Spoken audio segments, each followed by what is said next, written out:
The best music for hard-working people. Get the job done with Radio. And now your feature presentation. Hey there, rockers! Welcome to Bands, the Good, Bad, and the Ugly with Dr. Dog on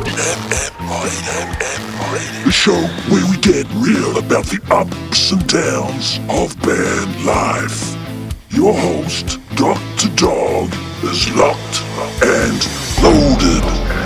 So let's do this.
Dr. Dog here, welcoming you to Bands, the Good, Bad, and the Ugly. bringing you the ins and outs, ups and downs of band life. So let's get to it. Let's rock and roll.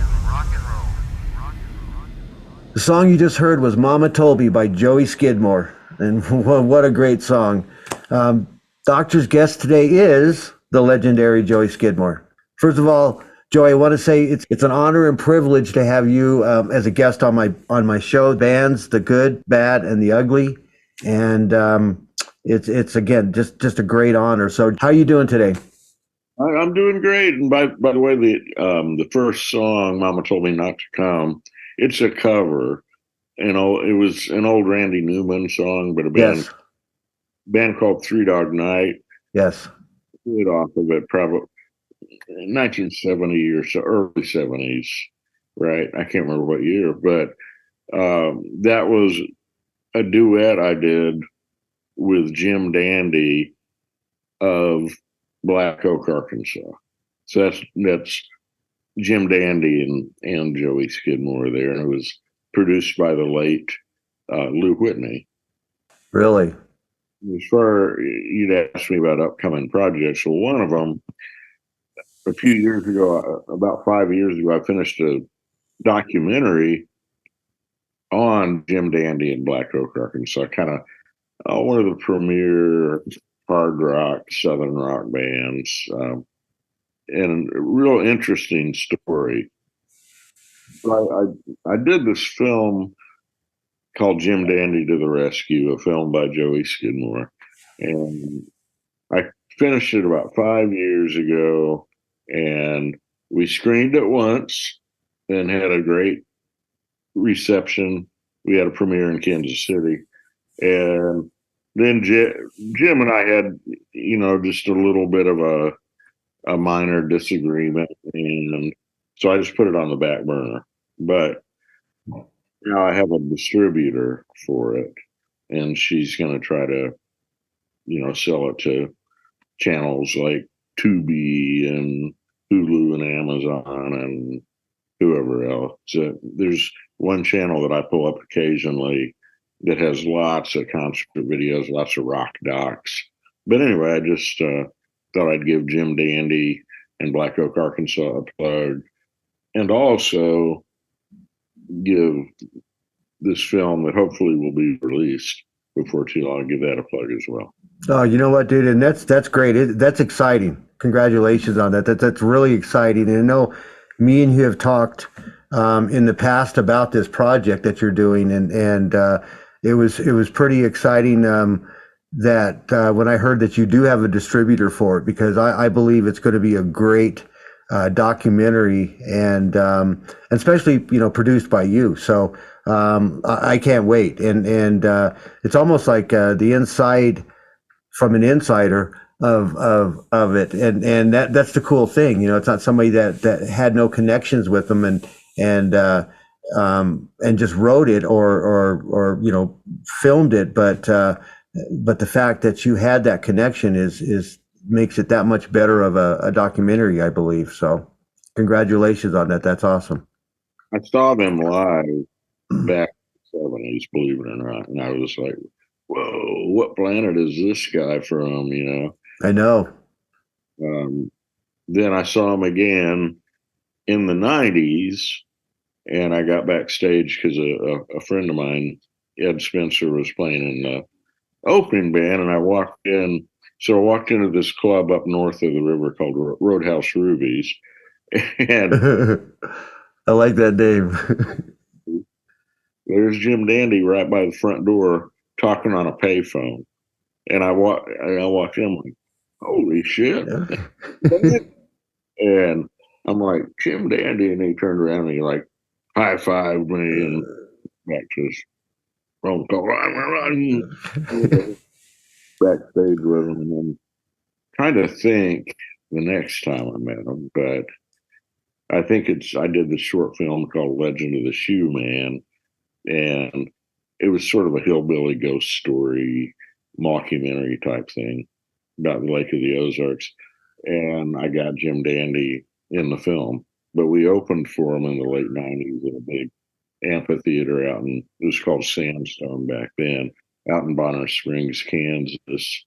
And we shared a dressing room.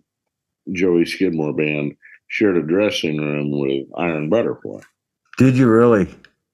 And we just had and it was all the original members except, I believe, one, and I can't remember.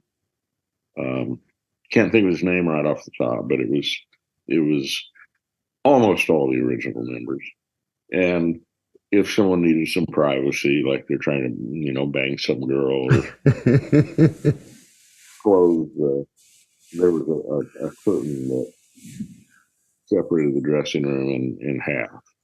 And Iron Butterfly at the time was trying to bang any girls.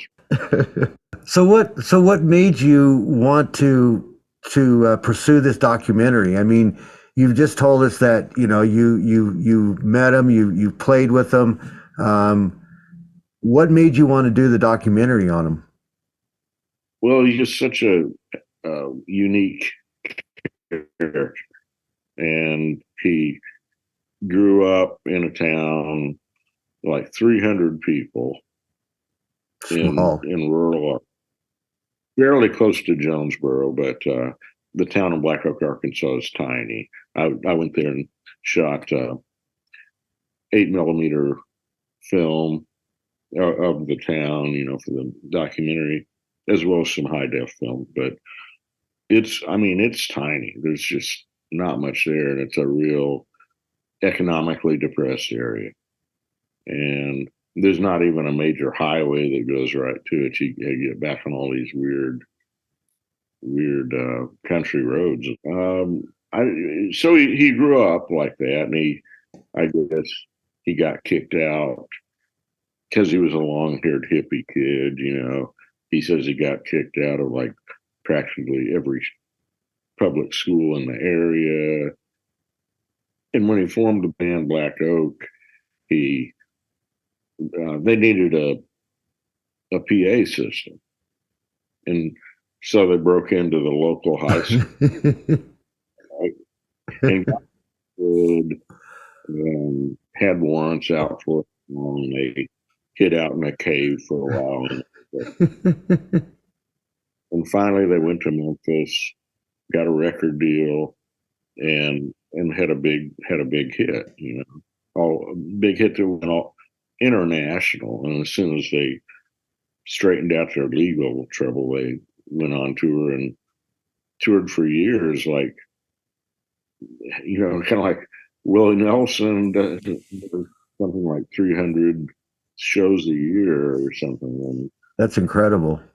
There are only 365 days in a year, so I know.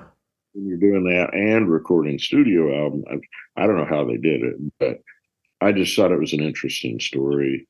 And so I tracked down just about all the original members in the band, and I followed them around for a few years and shot their concerts and stuff, and licensed some old footage from like California Jam from the 70s and things. And anyway, so hopefully it'll come out on some kind of main channel or platform, and I'm looking forward to it, dude. I mean, that's just a phenomenal thing to have happening, and all I got to say is if they don't pick it up or somebody doesn't put it out, then they're stupid. Because to me, from what just the bit that you're telling us, it's like, man, I want to see the documentary. I want to see more, because I listened to a lot of those bands in the 70s and the 80s, and so when you bring those up, it's like, and some of the artists bring up the bands from then, it's like, yeah, that's my era. I mean, I know that song, I know that band, and the sad thing is, except for like you and others in the indie artists, that kind of music has kind of gone away. I mean, the way that it was produced and developed and recorded back in the 80s and 90s, it's kind of gone away, and you guys are bringing that stuff back, and that's the great thing. I mean, it's that dedication to good music, good rock and roll, not just let's slam some shit together and put it out and scream and yell through the whole thing, and or have your lyrics buried into the instruments where it's like, well, I can't hear them.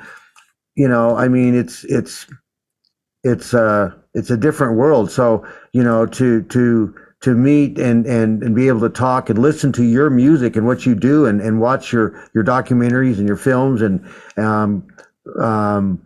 is like I said, it's a breath of fresh air is what it is. And before we get into the actual questions, you put out Kiki Meets a Vampire. He meets the vampires. Yeah, it's a micro budget comedy, French comedy, horror, rock and roll film that I shot and directed and edited and wrote. And it's obviously pretty low budget indie stuff. I watched a lot of like silent films, like Charlie Chaplin stuff. I rewatched Richard Lester's film The Beatles' Help, and what else? Like Blake Edwards, Pink Panther movies. So we were going for this kind of lowbrow, pie in the face type humor. And I shot part of it in the Kansas City area and part of it in Paris, France, and it was just sort of wasn't made to be taken seriously, but it was mainly the music of Kiki. I'll preface that Kiki is a dude, and he kind of looks like a punk rock version of Curly from the Three Stooges. So he doesn't.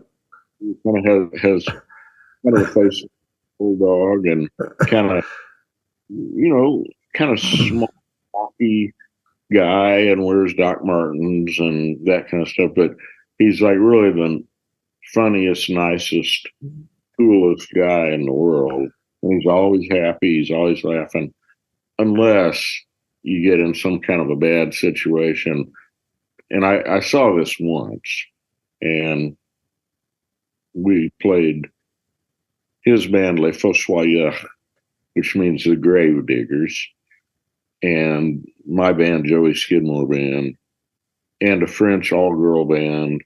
They're not all girl anymore, but during this time period, they were an all-girl band called Les Marteaux Piquettes. And the translation's something like, I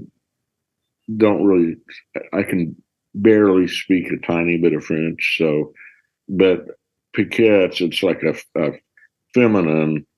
female version of the term jackhammer, which is a male term, right? We played this club in Springfield, Missouri. We had some like rinky-dink guarantee, like $500 or $600, something like that, and they didn't do any promotion, even though we printed flyers and sent them to the club. They didn't even have a single flyer up in the club. And we played there before. Les Fossoyeurs and Joey Skidmore Band played there before and had a great crowd. And this time it was like half full. And so they only wanted to pay us like half the guarantee. And I'm just like, and the owner, of course, wasn't the guy I did the deal with, of course, wasn't there. And I told the bartender, no, we're not leaving until we get our money, And he's like, well, I'll call Matt, blah, blah, blah, He gets him on the phone and he said, no, just pay him $300 or something. And, I had it in writing in emails, it's what we were guaranteed. And then he's like, no, you guys, I said, let me talk to him. And I said, I'm not leaving until you put him on the phone. And he's like, oh, sorry, Joe. Yeah, we just didn't have much money. It was a slow night. And so this is all we're going to pay him. And And I'm like, I'll let you talk to them. No, I don't want to talk to them, you know. And they they just decided, here, this is your money, you're going to take it and leave, right? And we're like, no, we're not leaving until we get, you know, our $600 or $500 or whatever it was. And so just randomly, Pascal, their drummer, his stage name's Monga, but his real name's Pascal Manganaro. And he also plays with Tony Valentino and me in the Nuclear Banana. Mm-hmm. He picks up this big, heavy wooden bar stool and just throws it across the bar, and table falls over. So then they freak out. Big, you know, like player bouncer guys come over there and all, and he's like, they're like, what did you do that for? And we're like, they're trying to rip us off. They're not going to pay us. And it's like, well, I don't know about that, but you have to leave and all this. And about this time, you know, Chunky goes from this happy-go-lucky guy, and there's just this like, and it kind of rolls up his sleeves, and Manga Pascal told me later, he's like, I'm very proud of myself because I'm actually a coward. I don't want to fight, but I don't have to because Kiki and Beth know how to street fight. They are very good. So, and then Marlo is one of the sax players in the band. She's like a high-powered lawyer in Paris, and you know she's not licensed in the state of Missouri, but she speaks perfect English. And she was like telling him, she's like, I'm a lawyer, and what you're doing is illegal, and blah, blah, blah. And then Pascal Manga picks up another big, heavy bar stool and sit across the bar again. And then these bouncers are like freaking out because, well, first of all, we're at the time we're, I think, a 7-piece band. And then there was this all-girl band from France and Joey Skidmore band. and it was like, you know, and I think Mike Costello was in the band at the time, I'm pretty sure. But he's a big guy, you know. And, you know, he's not a guy that wants to get into a fight. He's a peaceable, but he's not a pussy either. I mean, he's like, he'll stand his ground if he gets pissed off. And so, but anyway, make a long story not quite as long. They're like, well, you can take your money, but then you won't ever get to play here again. And like, fuck you, we don't want to play. Want to play a place where they try to rip you off, you know. Oh man.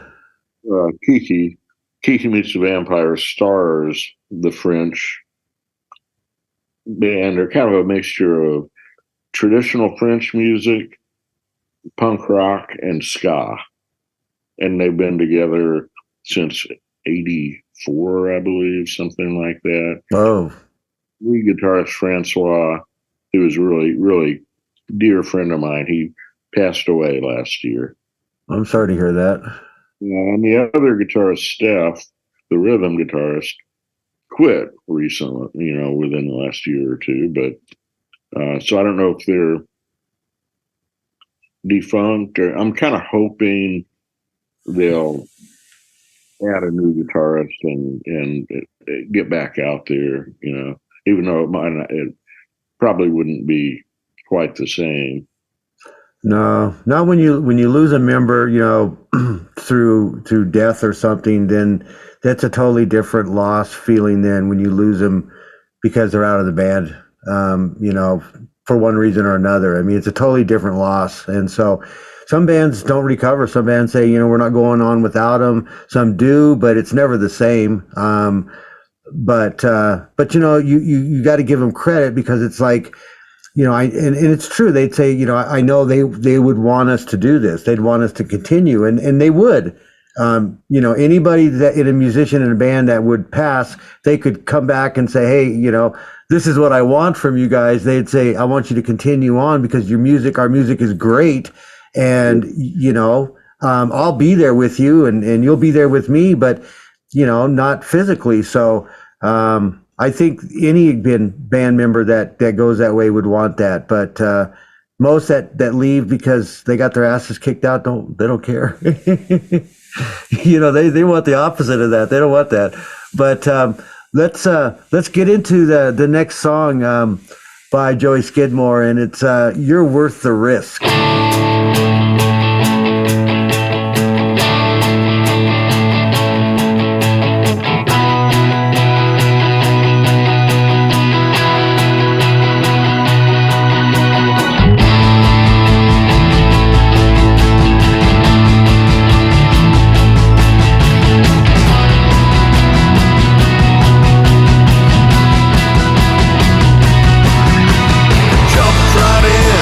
Without a life vest tattoo.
Valentino of the Standells and I co-wrote that one.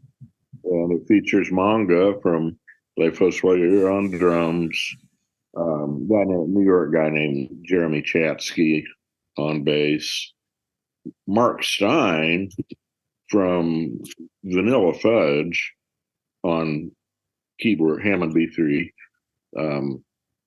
Eric Amble, who's kind of a well-known New York guy, he's on guitar on there too, as well as Tony Valentino from the Standells. Cool. That's some impressive names on there with you.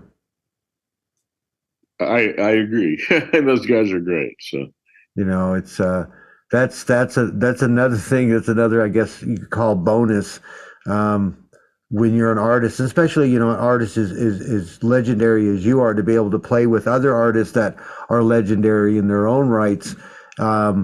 It's just I imagine the energy levels are really high when you're doing that, and it's something you can look back on and say, and not to brag or to put it out there to people, but it's a memory you have, and it's like, man, I can think back and when this happened or that happened, and because I personally don't give a shit what anybody else thinks. It's my memories, my music, whatever I do, all for me, and you just hope that people will respond and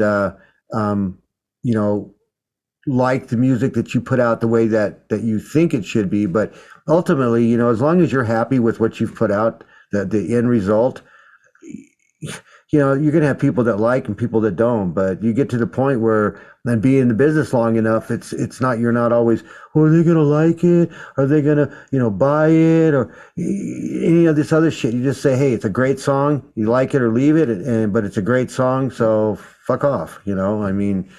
It's really, I do have to say, it's really internally rewarding though when people really like it, and it's even better when you start making some money off of it, because yeah, it's really hard to make a living in the music business. No, it is, and that's why one of these facets of this show is to let, especially the upcoming artists and the listeners, like we talked about at the beginning, that it's not a bed of roses. To get from point A to point Z, there's peaks, valleys, ins, outs, ups, downs, mountains to climb, shit to eat, and just to deal with the crap itself and to get it. But it's the artists like you and others that persevere through all that shit and that are still here today, and putting out phenomenal music. And it's these independent artists that are just keep pushing and pushing and pushing and not give up. So, that's the credit I give, all the independent artists out there, that just keep pushing along and doing what they love to do. It's a rewarding thing to know and find out, and how great, indie artists really are, and how they think and how they operate. So, any musician or artist that has played in small venues kind of know the issues and problems and just pain in the asses they are. So, Joey, why don't you tell us a little bit about your experiences in that? Sure.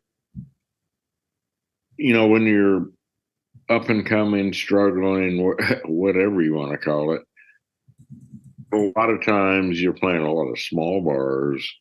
And these days, I won't do it unless there's a PA and a good sound man there. I just it's not worth my while. But especially when you're younger, you play all these little places, and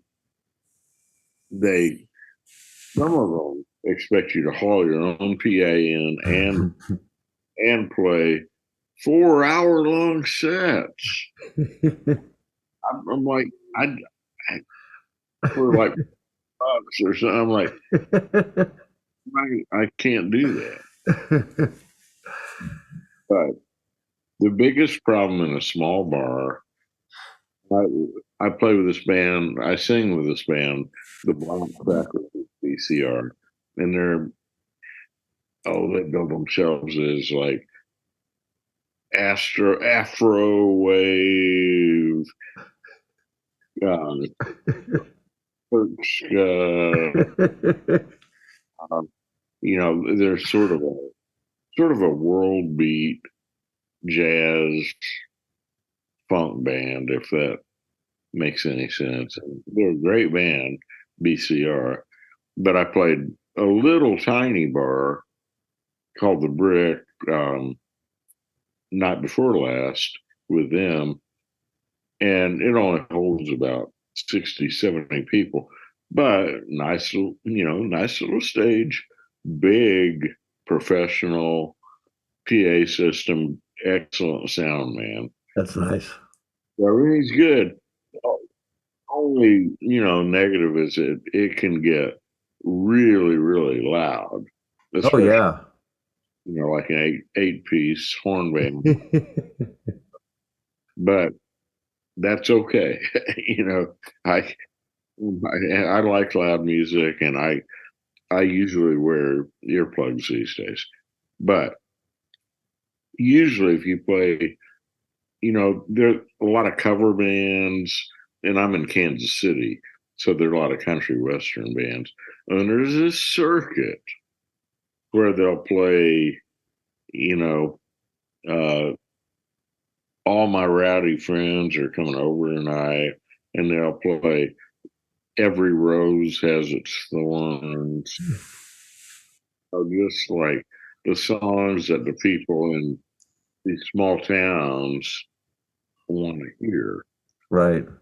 Because they're the only songs they know. And the problem with one of those places is they may have a PA in there, but it's like the world's shittiest. I mean, it's like a practice PA. So everybody can kind of hear themselves. They don't usually have somebody will set it up, but not watch the board. And it's like,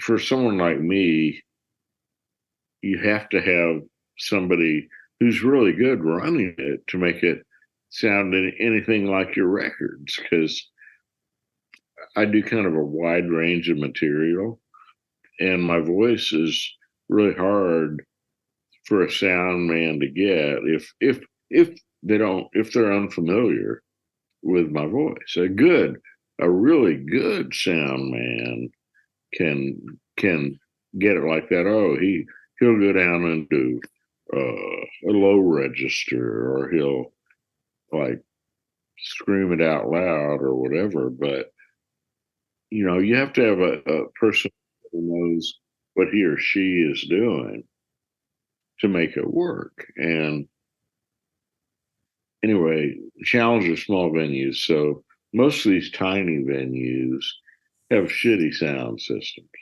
even if it's a really cool bar. And with me as primarily being a singer,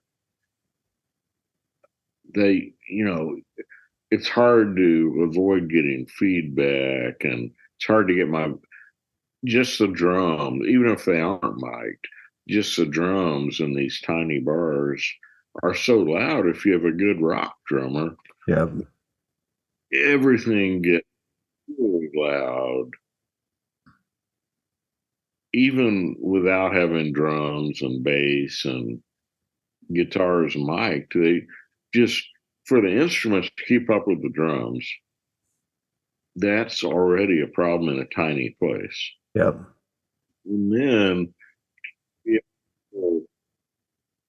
the singer, I think it's a little easier maybe with female singers with the higher register, but if you have somebody like me with a lower voice, it's really hard to pump it out there and get it not necessarily above everything else, but even at the same level where it's not buried. Right.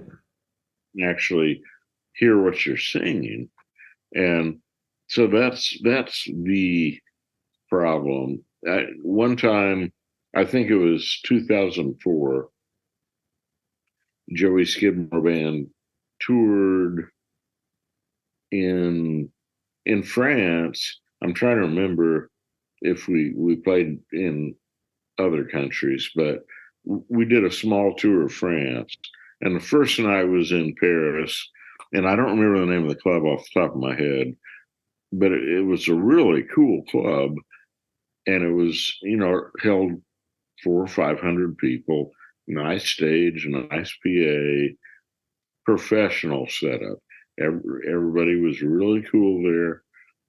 So we arrive, and there are all these barricades and like cops and cops with dogs.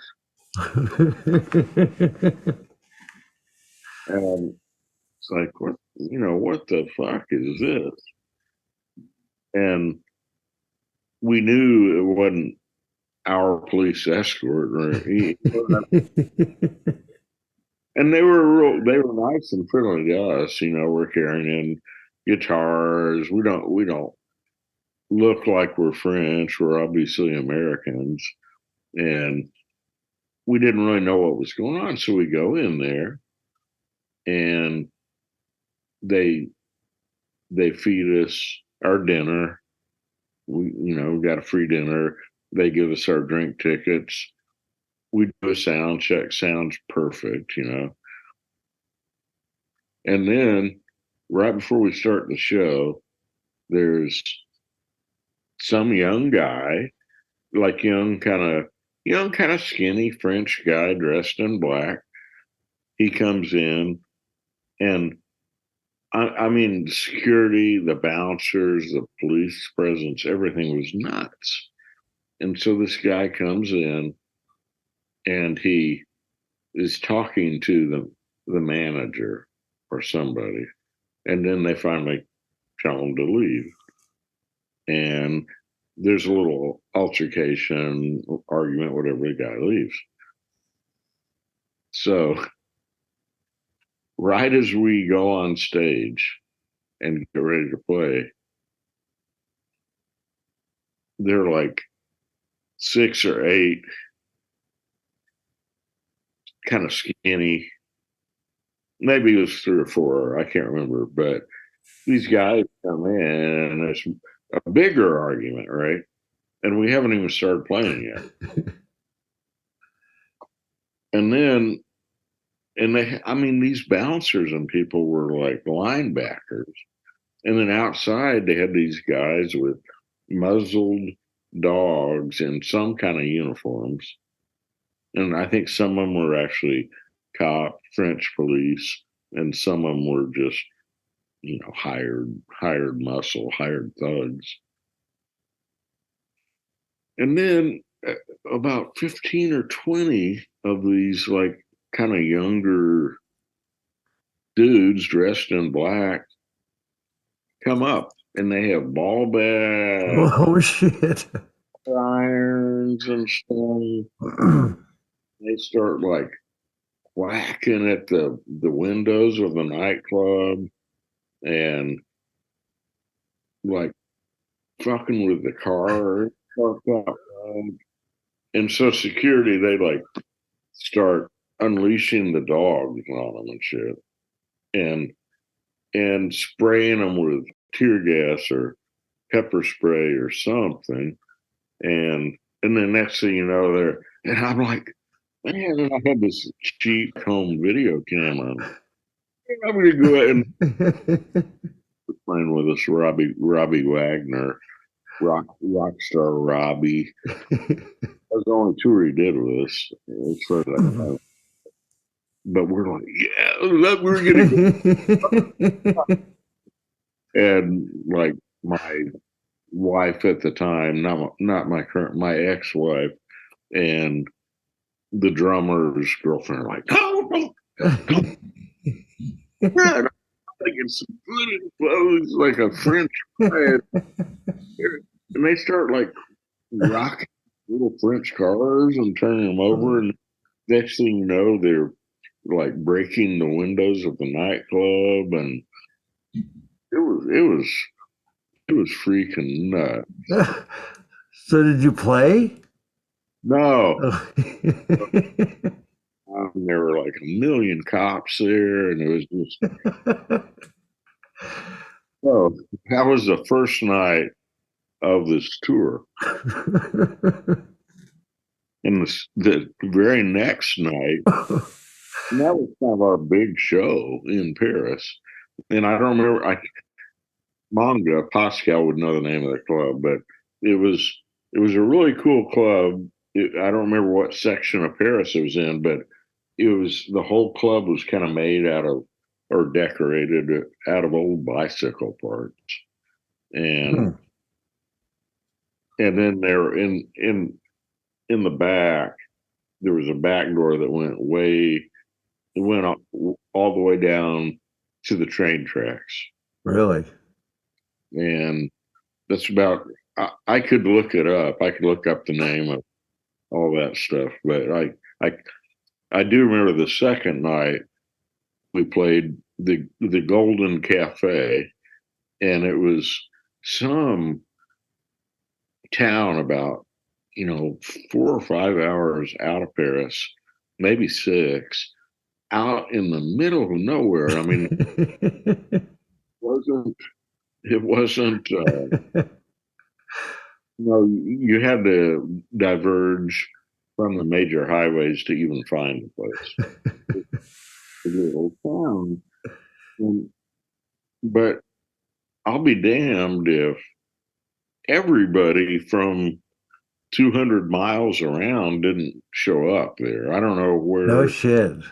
But it must be all the small towns and everything in that area. That was the big deal that weekend, because there were like these beautiful girls coming in from everywhere, and the town looked like it looked like it was a town of maybe 5,000 or 6,000 people, but there are people coming in from everywhere. But they're like, here's your stage, here's your PA. And the stage was like a small drum riser. And the PA looked like the floor in my living room. So, my voice all distorted and buried but we just went out there and jammed, and they loved it. And there were several people that bought all our CDs. That was kind of when CDs were still the thing, especially in a small town. And they paid it. They didn't pay very much, but they paid it. So we sold our merchandise, and so that was a good experience. And that I've had that several times. I played a show in Belgium one time with a tiny, tiny, tiny little. It was almost like a coffee shop type place, and we're a rock band, and it somehow it kind of worked, even though they had these little tiny PA speakers up in the corner, but they had some kind of semi-professional system set up to record us. Oh. And at least we got a good drum sound. And I had some kind of live recording from there.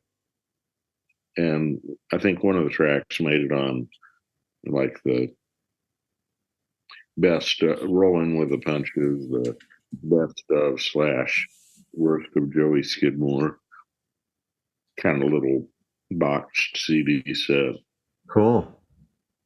And my voice was kind of drowned out, but at least we got a good drum sound. Well, with the PA system like that, and sometimes even with good recording equipment, the drums always come out, dude. They're always out there. So, like you said, you have to have somebody who knows how to mix it to where the drums are there, but kind of like in the back and not drowning out everything else. So, I couldn't do any kind of like ballady stuff like Vince Villaca style or Harry's Ghost from the Nuclear Banana album. I mean, it just wouldn't have worked unless I just sang it with an acoustic and nothing else. I need a nice Martin guitar, but No. I'm not a great solo artist as far as the guy goes in, plays these little places and sits there on a stool and I don't think I could see you doing that, Joey. I don't think I could see you sitting on a stool at a little coffee shop. but it doesn't. It's hard to get a crowd revved up without um, pounding drums. Oh yeah. Well, people don't realize the bass and the drums are what really drives it, the song, and that's what gets people tapping their foot or clapping or dancing. But with everything combined, but yeah, you've got to have a good drum and good bass tracks down and behind your song, because if you don't, then it doesn't do anything for the people. It doesn't move them in any way. So they don't always have to be pounding, but they need to be there. I believe they always have to be there. And unless it's true acoustic, like you said, then no, that's a different story. But Rick Rubin produced Johnny Cash album, I think it's American Recordings or something like that, where it's just him, Johnny Cash. This was in the 90s, but Johnny Cash sitting there and singing and playing acoustic, and he did a lot of like he did a Danzig cover and Heinrich Mayo cover and all that. And then the second one of that series, Tom Petty and the Heartbreakers were backing them. And I actually liked the first one, just Johnny Cash and an acoustic guitar the best. But it's hard to pull that off. Like my late friend Nicky Sudden, he did a lot of acoustic shows, and he was great at it. He could pull it off. And there's a guy based out of Kansas City named Kevin Morby, and he does a lot of acoustic stuff, and he's great at it too. But I'm not that. If I were going to do it, I'd need a really great acoustic guitarist backing me, and maybe another player or two. But I'm not really into doing like playing out on the patio somewhere. speaking of songs, here's Kiki Meets the Vampire by Joey Skidmore and Les Fossoyeurs, which means the grave diggers of rock.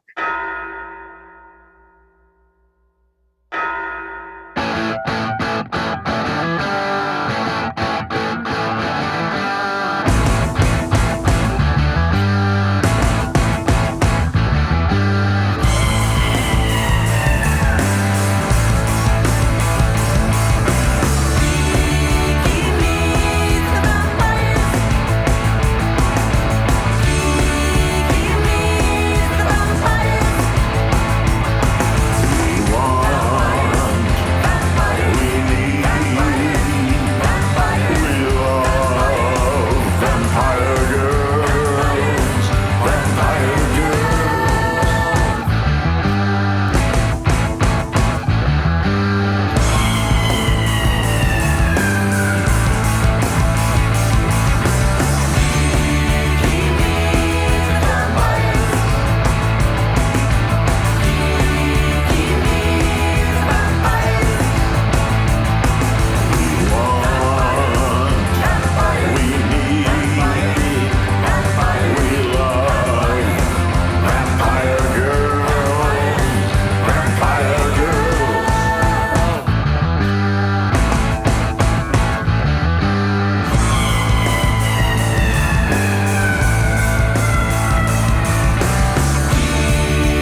so Joey, so tell us about some of the late night antics of bands, because I know you got some stories on that.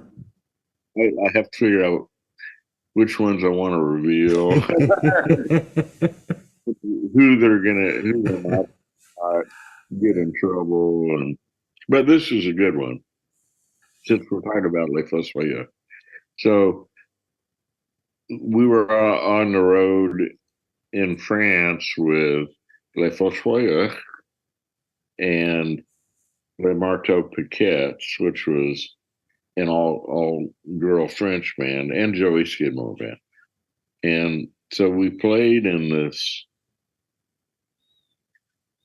It might have been, I can't remember where we played, but we stayed in this like really cheap, like trucker kind of motel. And, we had to share rooms, and the rooms were everything. One thing about France and other parts of Europe too, everything's really small compared to the United States. Like Yep. hotel rooms, you know, they're like half the size. The cars, you're trying to, and then if you have some like girlfriends or wives or whatever coming along, it's like everybody, you're going to have the guitars stacked up, laps to drive to the next city. But we stayed in this cheap, like the Motel 6 of Europe. Right? The room had one bed and it had a bathroom and stuff, but had one bed and then a smaller kind of bunk bed above it. And this drummer friend of mine who's dead now, Pierre, was playing drums with us on that tour, and Pierre was kind of this. He'd play a Wookiee. He'd kind of simian looking. He could do the Wookiee scream and everything else. And I loved him. He was a great drummer, and he and Corey Corbino, our bass player at the time for Joey Skidmore band, were sharing a room, and Corey had that little top bunk, and he had a little bigger bunk down on the bottom, and he jumped off of there, and Pierre's like, "Corey, do not jump on my bed." Corey's like, "Why not?" And he's like, "Because it is my bed." I had a room next door, and no soap or shampoo, and I think the showers were actually down the hall, and they were like separate. And I'm like, "Fuck, I don't have any shampoo." And so I asked this girl Stephanie, who sings and plays drums with Les Marteaux Piquettes. She did it at the time anyway. And she's like, I'm like, "Do you have any shampoo?" She said, "No, I don't have any shampoo. Maybe Kiki and his wife, Nina. Maybe Kiki has no hair, right?" But so we went down. I'm like, "I don't know what room they're in." She's like, "I know, I think." So we went down there and we knocked on the door, and Kiki comes to the door, and he wasn't wearing any pants or underwear. His cock's hanging out, That's one story that I found funny. Down in Springfield, Missouri, there was originally there was a Silver Saddle Motel, and it was, this old motel, been there since the 1950s or 60s, right? And it had these weird little carnival rides out front, and it had a 24-hour swimming pool.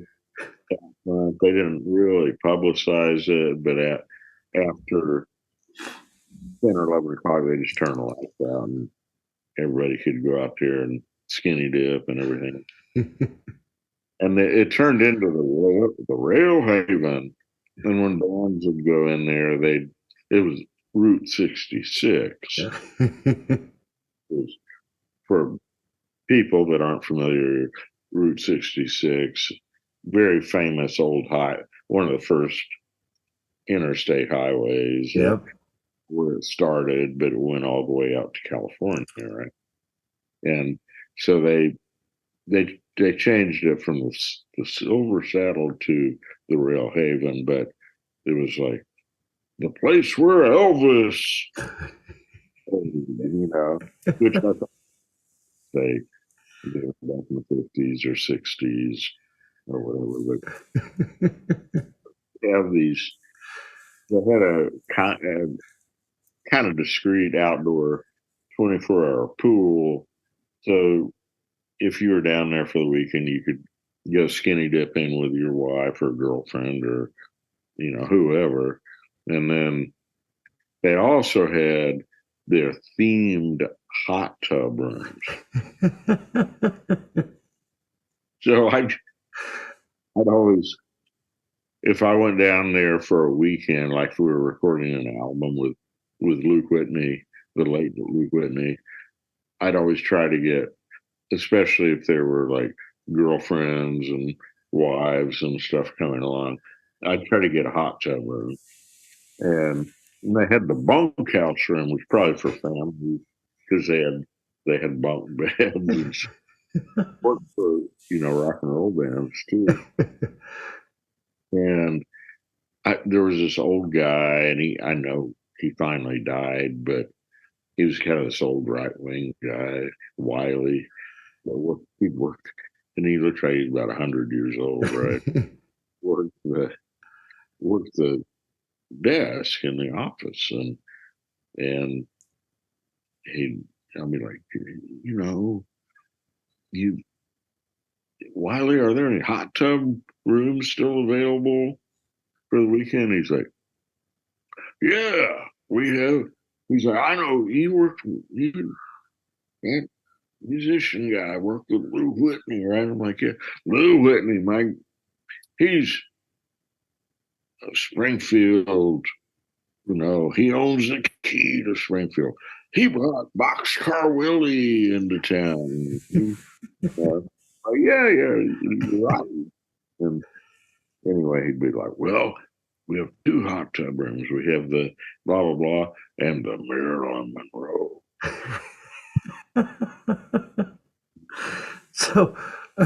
So which one did you pick? The Maryland room. And pretty girls, and they'd have so it had a hot tub and a couple beds and then mirrors everywhere. If I was going to be down there for a while recording and it turned into sort of a party, I'd always try to get a Maryland room or a hot tub. Just for the after gig party. Yeah. And then, people have their own rooms and they need to go pass out and go to sleep or get ready for the next recording session or show or whatever. But there'd always be some kind of little party going on in the Maryland room. Oh, well, you know what? We're gonna hit another song by Joey Skidmore. It's phenomenal. It's Sugar Creek. I'm tired of the city. I'm tired of the smog. Moving out in the country. Gonna buy a big dog. I'm gonna go where it's wild and free. I'm gonna get my GED.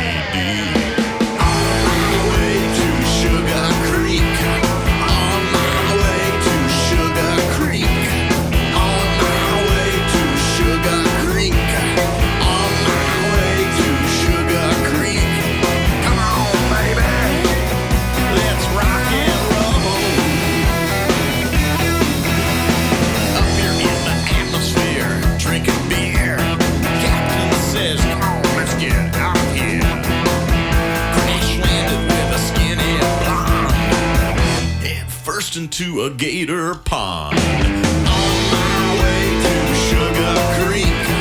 On my way to Sugar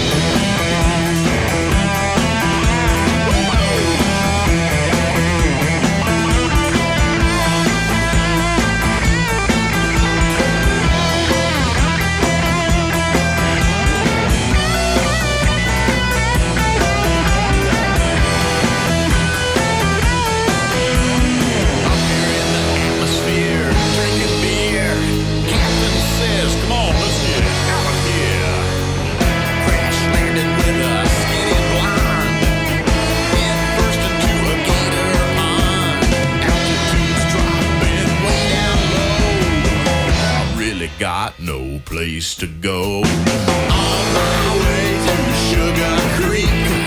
On my way to Sugar Creek. On my way to Sugar Creek. On my way to Sugar Creek. Come on, baby, let's rock and roll.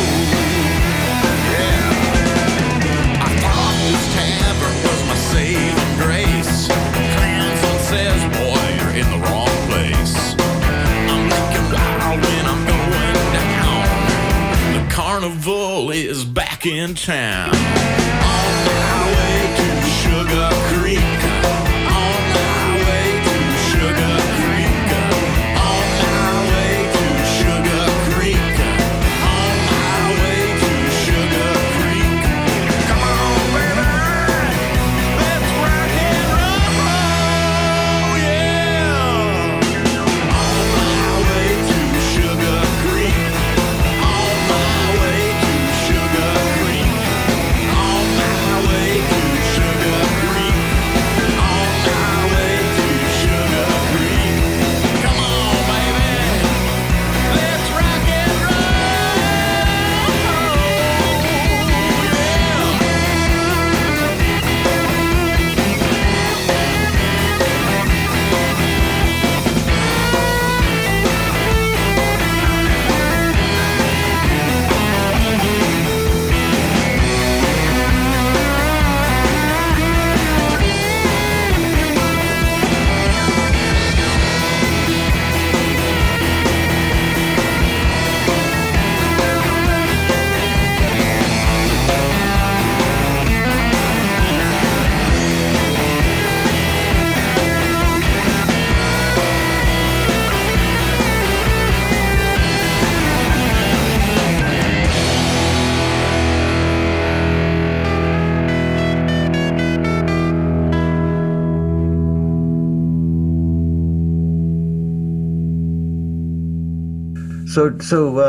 So tell us about the topic on questionable taste in women. Ooh, okay. I would have to say our old drummer Kyle Hudson had the most questionable women, and I hope Kyle doesn't mind it. But I have plenty of runners. Daniel Starling, the keyboardist for the Redheaded League, another band I played with. Oh yeah, I mean, I'd say he's kind of up there in the questionable too.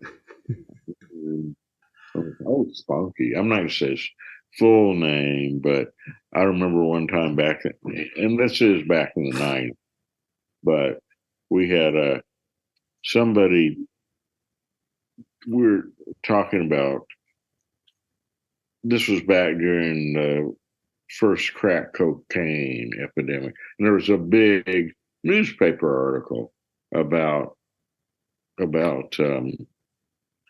how some of these drug addicted prostitutes in Kansas City were turning tricks for like $10, which is really sad. Yeah. And I'm like, yeah, I've never actually paid for pussy before. You know, I've been with some questionable women, but I've never paid for it. And I'm not gonna say his name, but one of the other guys was like, "Well, I've bought hookers before, Plaza escort service. You know, it's expensive, but there's some pretty hot women." And I'm like, I'm not saying there's anything wrong with it, isn't it? And I'm like, that article in the Kansas City Star, they're like, hookers turning tricks for $10. Who would want to be with a $10? And then another band member, another buddy, I'll just call him Spunky, but he's like, I've been with $10, $5 crackers. Yeah, everybody's like, boo. Anyway, hope I don't make any enemies from that. Hey, well, you know what? You're telling the truth. So, I mean, if it can't be an enemy if they have to look in the mirror and say, well, he was telling the truth. I was with some nasty ass girls, and he's just telling it like it is. So, to take care of those nasty ass girls, let's go to the next song by Joey Skidmore. It's "Stop the Nukes."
Oh, that's interesting. That's the first thing I ever recorded in 1980. Oh, really?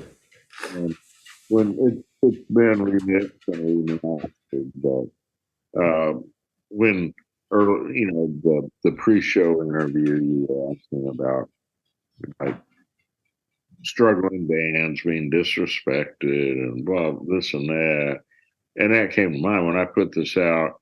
It was totally DIY, do it yourself, and it was recorded in the attic of a little farm studio out in Nixa, Missouri, 8-track analog tape.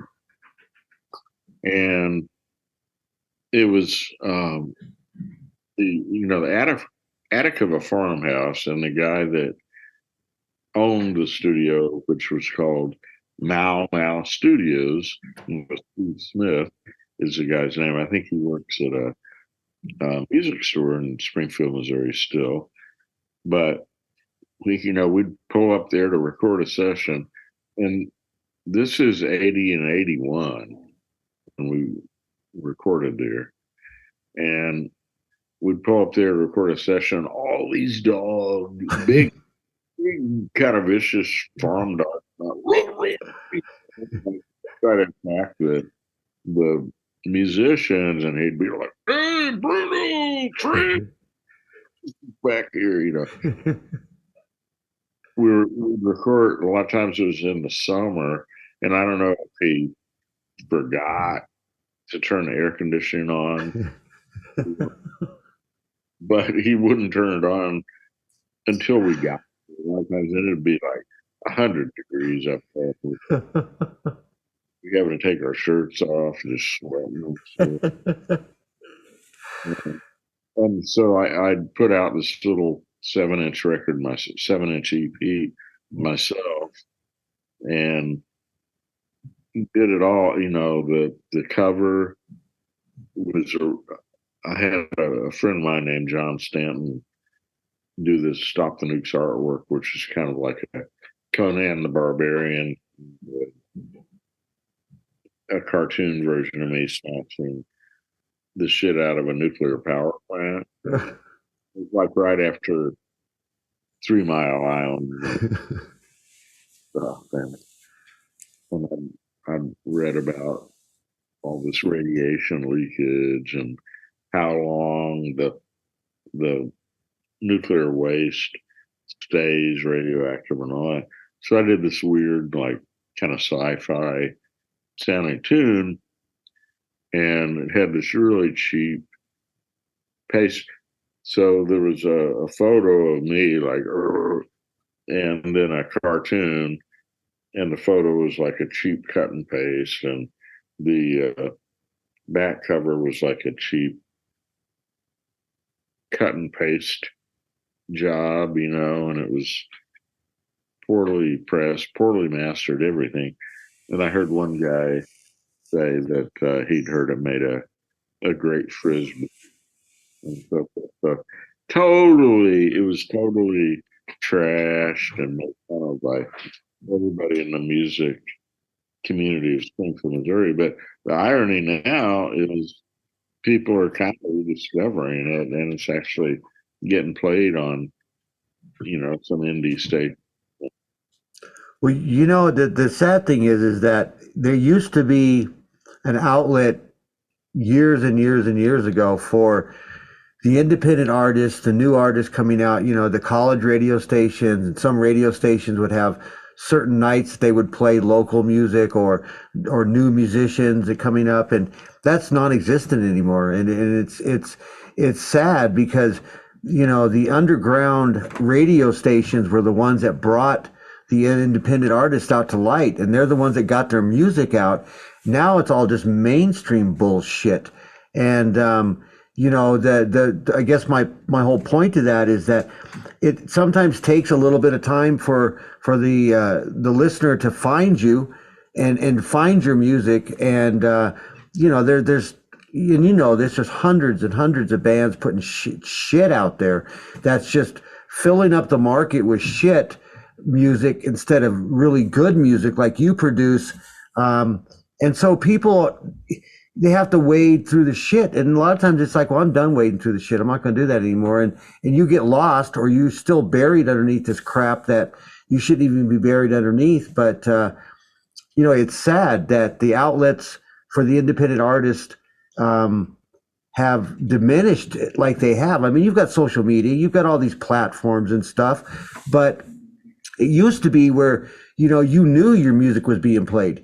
You knew, that people were listening. Nowadays, it's like, you can be on all these different platforms, but who's listening to it? How do they find you? You're not spotlighted. It's not like they used to be like, this is Joey Townsend, and spotlight you.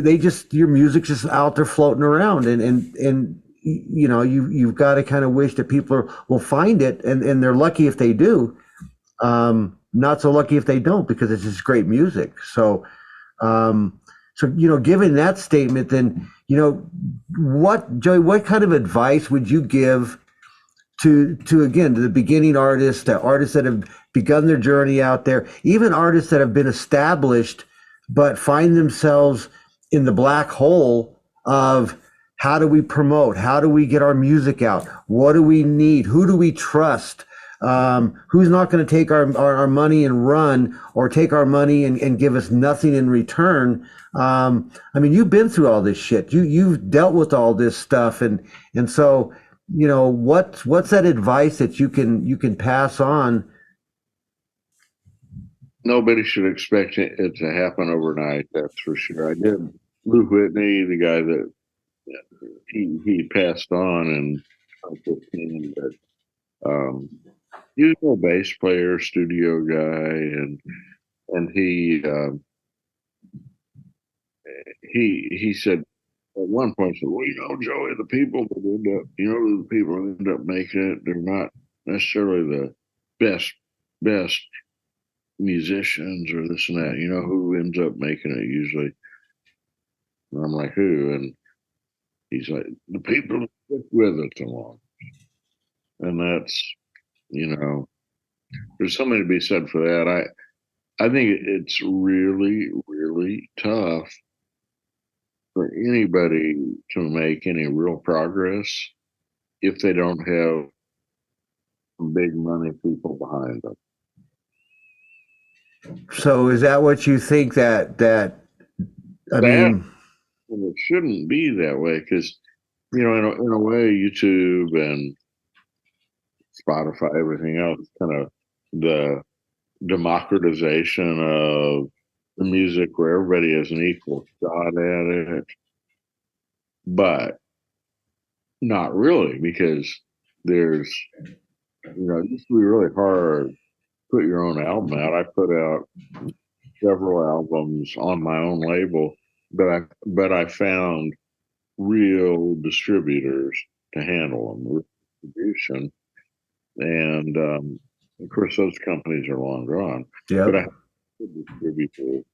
I had a couple distributors in Europe distributing my album on my own label, and this is in the 80s and 90s. But I had one, Semaphore, was really a great distributor, and they'd sell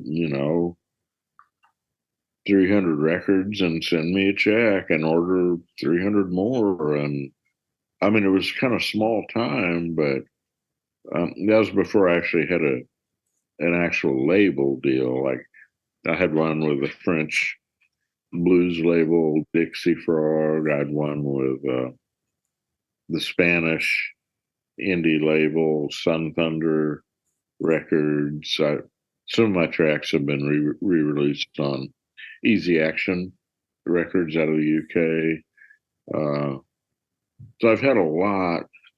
Lionel Deconnell's, I don't know how you say it in French, but 442nd Street is like the translation, but that's Lionel's label.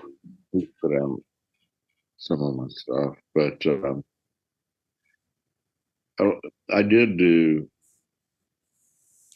I think it was 2 albums on my own label that got real indie distributors on the East Coast and West Coast, and a couple in Europe. And this is a long time ago, but I had Important Records in New York distributing me, and Venus Records in New York, and Systematic Records in San Francisco, I believe, and Semaphore and out of Holland, and a couple of others. And they actually got my stuff out there, and they all paid me. So yeah, but but that's kind of like in the past. That's like kind of long gone. I mean, with social media and stuff, that does that exist anymore? Because I would think it doesn't exist anymore, because they can just slam you all over the internet, and really with little work, they can distribute you all over the place, but it doesn't mean that you're gonna get heard or you're gonna get the plays. And you know, so Maybe was, or I mean, I guess they're still kind of a good deal, but man, I have a gnat buzzing me. But CD Baby was a good deal because they used to actually, besides doing the digital distribution, they'd actually distribute CDs and vinyl. And basically, all you had to do is, fill out the online paperwork and send copies to their warehouse. And boom, you actually would have international distribution for a digital version, a CD, and a vinyl edition. And again, it was hard to make money off because they didn't promote you. right. But available. But now they're not doing any tangible physical product anymore. Right. Only doing the digital, and then that it leaves people doing new albums that are not signed to a label, kind of leaves them without distribution now. So I don't know. But vinyl's making a comeback, dude. And speaking of vinyl, you have a album that's a special vinyl, don't you? Well, it's called the Nuclear Banana, and that's actually the name of the group. So Tony Valentino of the Standell is a guy one of the pioneers of the electric guitar and the fuzz guitar and all that. Tony Valentino of the Standells, Dirty Water, Riot on Sunset Strip, Sometimes Good Guys Don't Wear White. Those are the songs he's known for, and they're all back in the 60s. But Tony and Alon Portnoy of the Fuzz Tones and Manga, the drummer for Les Fossoyeurs, we just kind of decided to put together this sort of 60s psychedelic garage supergroup, and we did the Riot on Kansas City Strip album, and it's on banana yellow vinyl, and it's a limited edition, and there aren't very many copies left, but it's available through our website, joeyskidmore.com, and it's only available in a digital format and the banana yellow vinyl. Well, I'll tell you what, Joey, I'll make you a deal, dude. You send the doctor a signed copy of one of those banana albums, and I'll buy one as well, because the signed one will go up on my wall in the studio, and the other one I'm just going to play the shit out of. So, I'll tell you how it wears after about 1,000 plays. You got it. Just be sure to send me your address. Most definitely, dude. Most definitely. Speaking of that, we're going to go into a song by Joey, Ventriloquist Doll.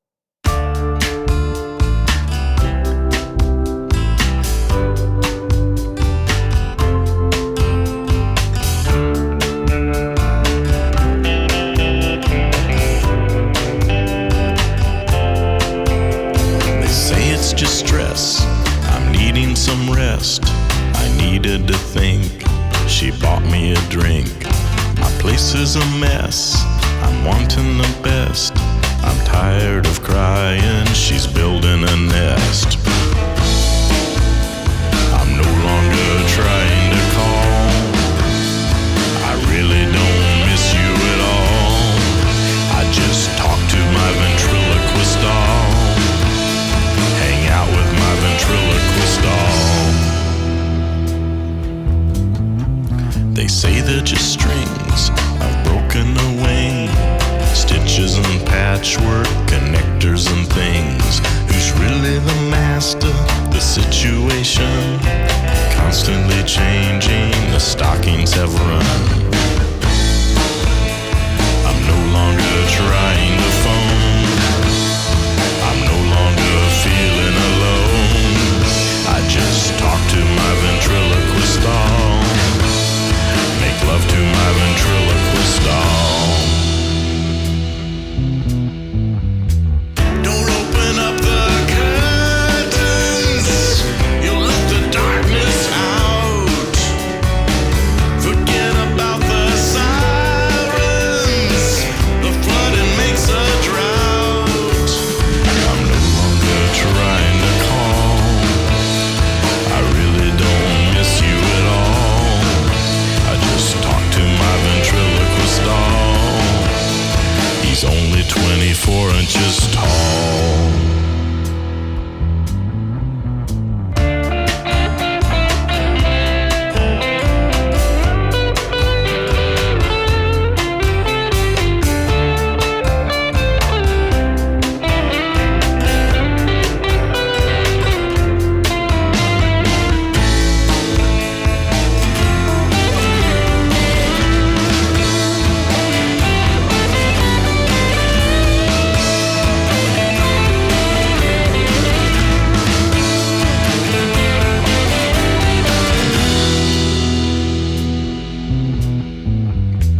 Don't open up the curtains. You let the darkness out. To reach your destination, then take another route. I'm no longer trying to phone. I'm no longer feeling alone. I just talk to my ventriloquist doll. Hang out with my ventriloquist doll.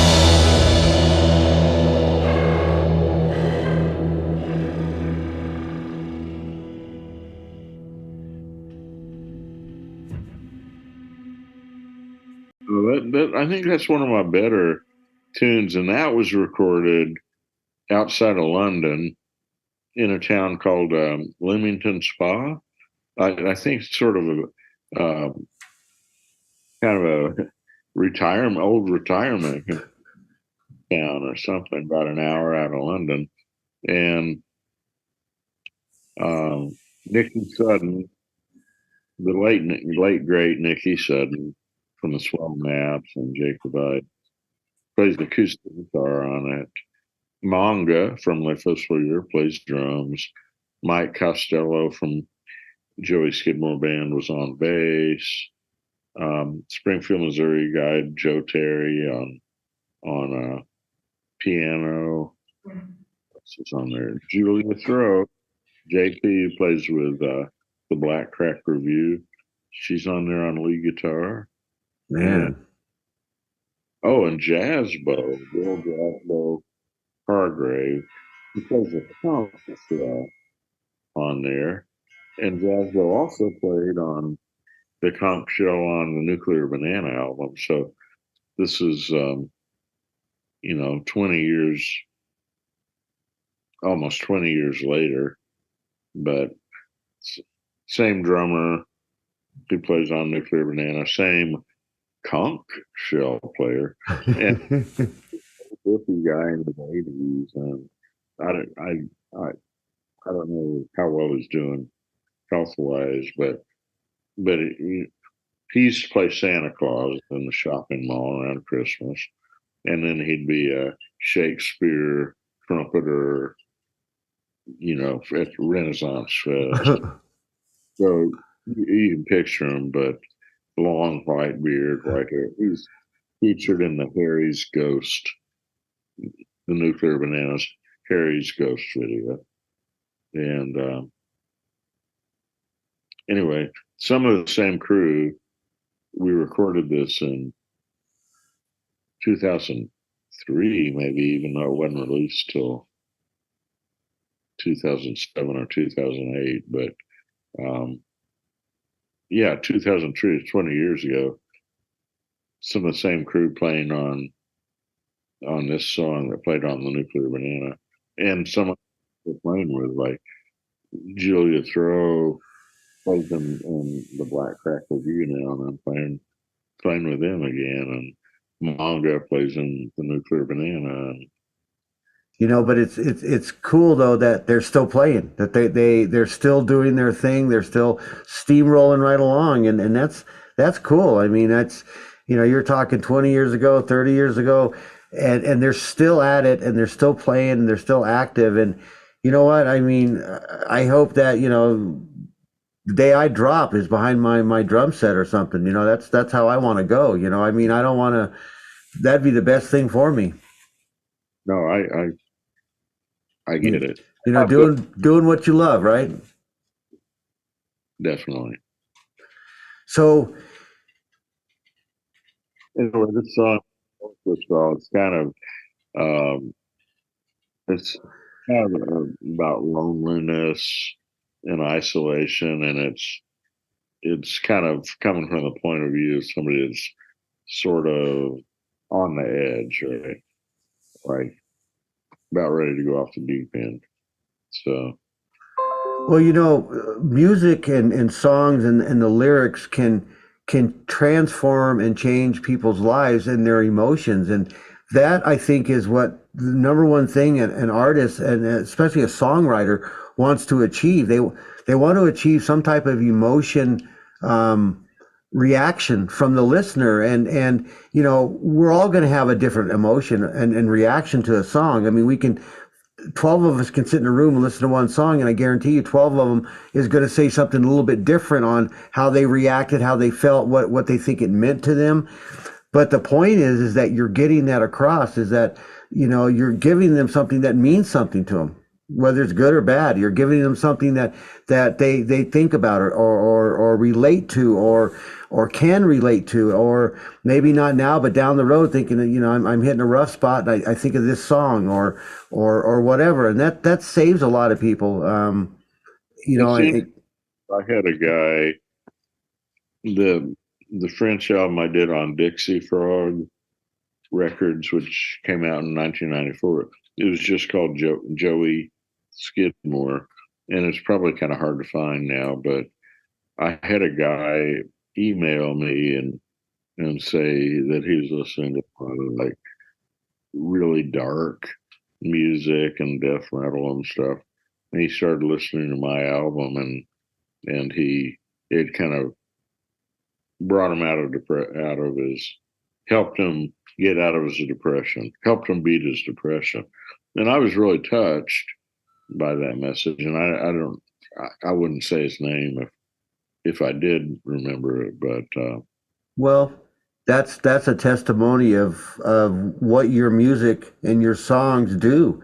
And they always say if there's one person, there's 10 more or 100 people more that either don't say something or you never know about. So that right there is a testament saying you have one that texts you. There's at least 10 to 100, if not more, out there that feel the same way, and your music has brought them out of that hole. And shit, dude, that's if nothing ever happened in the rest of your life with your music, that would be something to be like, at least I did this, and our music touched this one person enough to keep him from going over the deep end, and it pulled him back in, and it touched him like that. And I mean, all musicians touch people's emotions, dude, but very rarely do they bring them back out of a hole and bring them back up through it, and make them whole again. So dude, that's phenomenal. I mean, you should, like I said, and I know you are, I mean, because you're being humble, but you should be like, man, that should stoke you so much about your music, that it can do that and transform somebody's life just like that. And to me, that's what music is about. I mean, I think you're the same way. We think back on the older songs, and when we hear them, what does it do? It brings back what? Memories. It brings back good memories, bad memories, shitty memories, whatever. But it brings us back to a time where things were good, and music was great. And I'm just glad to see you bringing that back to the listeners, to the industry of music itself, because it needs it. It needs that shot of freaking good music again. So. I know others, many others, appreciate you for that.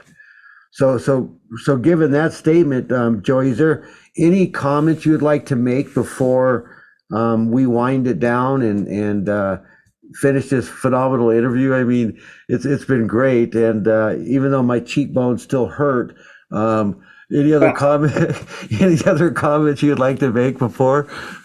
Well, that it's funny because my friend Pascal Manga from Paris, the drummer, plays with the Nuclear Banana and played with Joey Skidmore band sometimes.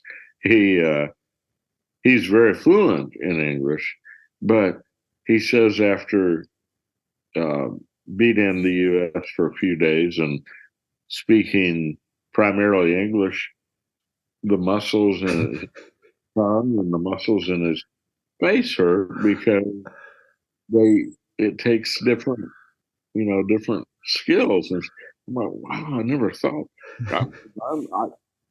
I wish I was bilingual. My wife, Irina, speaks 3 different languages. My daughter, Jacqueline, speaks, God, at least 3 or 4. She speaks English primarily, French, Italian, and a little bit of Spanish. That's phenomenal. I'm like, You're like me. I get my wife or whatever to translate for me or talk for me. It's like, it's beyond me, So, but well, Joey, what information can we give the listeners about how to find your music, how to find this phenomenal limited edition album, listen to your music, watch your videos? Where do they need to go?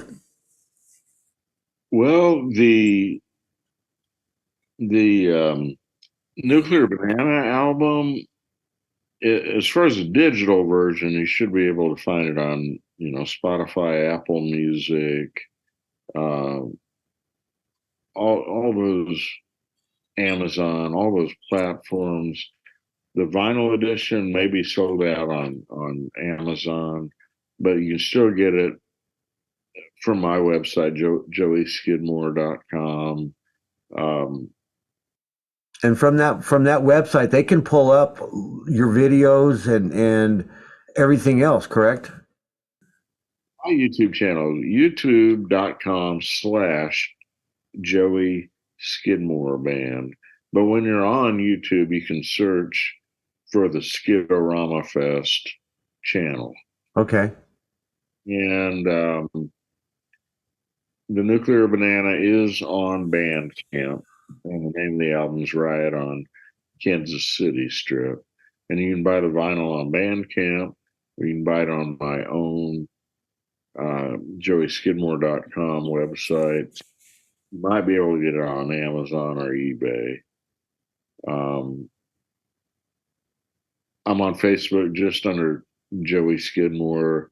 Send me a friend request. I'll accept anybody's friend requests unless they're fake, obviously fake, or scammers. Right. But I'm on Facebook, and Skidorama Fest, which is the annual festival I do. It's a tribute to like psychedelic garage rock, basically. And every year we try to put somebody like Mitch Ryder and the Detroit Wheels, The Shadows of Night, Nice. The Seeds. We had the Seeds and Tony Valentino, the Standells last year, and BCR and the Redheaded League, but the Seeds were phenomenal, even though they're down to Daryl Hooper as the last original member. They were excellent. Tony Valentino, the Standells, is always great. Yes. Who else we had? We had a all-girl like garage punk band called the Cave Girls a couple of times. We've had a local guy. We had Noah Davis and Heavy Electric. Oh, who else? We've had a lot. We had Black Oak, Arkansas with Jim Dandy. We had Vanilla Fudge all the original members except for Tim Bogart, the bass player. Really? Yeah, Mark Stein and Carmine Peace. It was like 3 out of 4 original members from 1966 or 67. So that was impressive. Oh yeah, most impressive, most impressive. Well, you guys have heard how to get a hold of Joey's information or his music. It's also be on Radio's website as well, and then on our YouTube version of this interview, it will be also posted on that. So make sure you guys go and check out Joey's email or his websites and his music and his videos, because they're phenomenal, and it's been just an honor and a great time for the doctor to have been with Joey today, and I hope it's been as good as it has been for me for you guys. Again, my cheekbones are going to still hurt for a little bit longer, I think, because I was laughing so much. But Joey, it's just been a pleasure, dude, and we will see each other again. We will be back in the chairs again, talking with each other. So, I just want to say thank you again so much. And, thanks to Dogbone Studio, Radio, and Magpie Sally. And Joey, just keep on rocking, buddy. And Dr. Dog and Joey Skidmore, we're out of here, guys. Take care. Okay, thank you. Bands, the good, bad, and the ugly with Dr. Dog. On NMINM, the show where we get real about the ups and downs of band life. To infinity and tastiness with MM Radio.